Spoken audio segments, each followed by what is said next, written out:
The Enneagram is a very popular personality typing tool in our world today, and many have engaged with it on some level, where if it's just basic, maybe taking a test and reading what that says about your Enneatype, or some have read books, some have gone to seminars.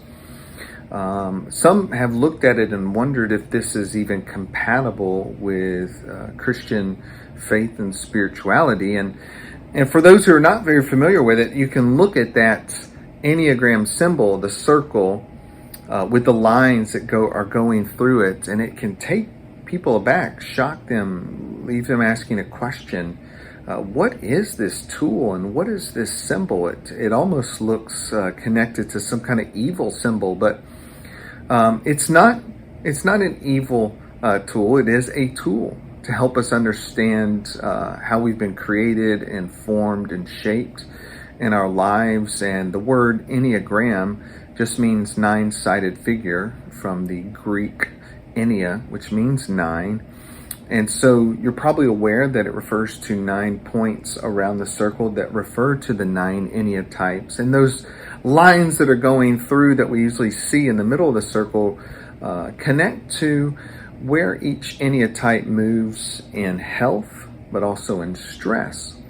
And so that's kind of explaining what that figure means. Many have tried to even track it back centuries and centuries ago to developments of certain church fathers and theologians and philosophers and psychologists, and understanding its roots from Evagrius Ponticus of over 1,500 years ago, or there's Raymond Lull, which was probably about 700 years ago, and even Ignatius and his spiritual exercises. So Ignatius of Loyola, and seeing a kind of a trace with some of the work they were doing. They didn't found the Enneagram in the way that we know it, but we're relating to similar ideas and teachings that we now see in the Enneagram. But I think it's a beautiful tool that takes us deeper, and again, not just knowing what or how we react and respond in situations, but the why behind it, the motivation behind it. And so one of the things I like to do is to look at it from the perspective of what's called the harmony triads. And that is looking at how each number is on a particular triad. And if you draw lines, it looks like triangles. And there are 3 triads, 9 numbers, 9 Enneatypes, 3 triads, and how they all relate together. And we can talk about the kind of traditional route of looking at where each number moves in health and in stress. And we're going to do that, but to look at, again, the harmony triads is to see how we might pull from the beauty of the other numbers that are on the triad with our own Enneatype.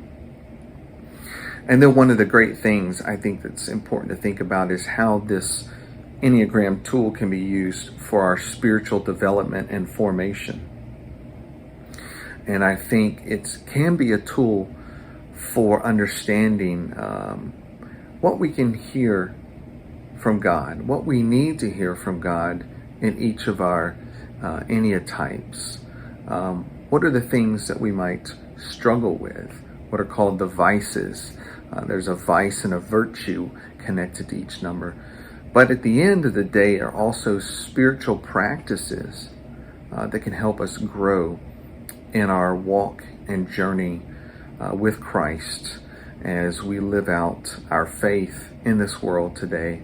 And so I invite you to join me starting Friday, April 29th, and we'll go for 3 Fridays for an hour each of looking at some deeper things of the Enneagram, with ultimately our focus being on growing spiritually, developing and being formed in the image of Christ as we consider some of these things.